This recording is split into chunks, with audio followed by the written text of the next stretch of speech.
Why is it like this in the USA? You don't have mega-sized cereal for mega-sized people? Large corporations don't own the entire shelf?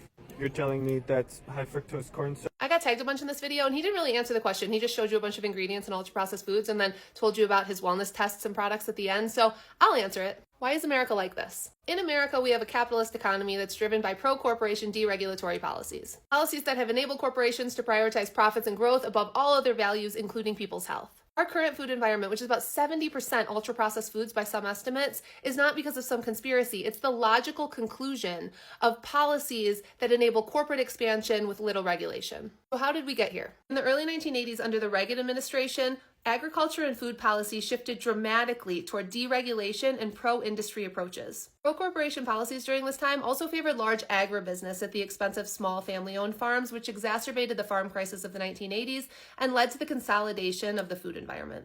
As a result, there was a loss of local food systems and a greater reliance on industrialized food production that could travel far, which really fueled the dominance of these prepackaged ultra-processed foods. Now, at the same time, the shareholder value movement was gaining momentum, which reinforced the idea that the primary responsibility of corporations was to maximize shareholder returns. For food companies, this meant that they not only had to sell food in an increasingly competitive environment where there was already too much food per person, but they also had to show growth and report that growth to Wall Street every 90 days. How do you do that? How do you continue to show profits and growth in a food environment where there's already too many calories per person available? Well, you cut costs by using the cheapest ingredients possible. You diversify the number of food products that you have, especially those that are hyperpalatable with a lot of salt, sugar, and fat, and low in other nutrients like fiber and other micronutrients. You lobby politicians to support deregulation efforts so that you can easily market to children and low-income populations without a lot of barriers. You lobby for subsidies to keep the cost of crops in your foods low.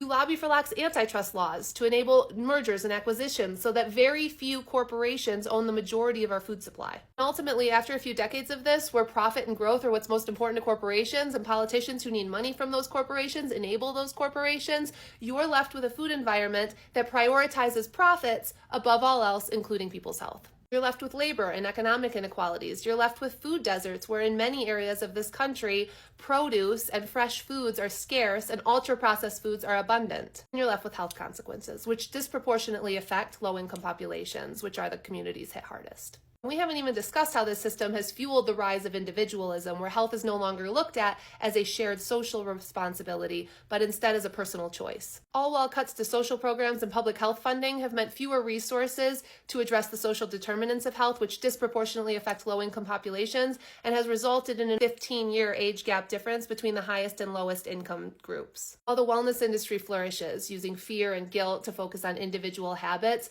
while distracting from the systemic issues and policies that have led to this unhealthy food environment and our health issues in the first place. This is not some sort of conspiracy. This is the logical conclusion of our pro-corporation deregulatory policies where corporations thrive and public health suffers that started accelerating in the 1980s and continues to be strongly supported by the incoming administration.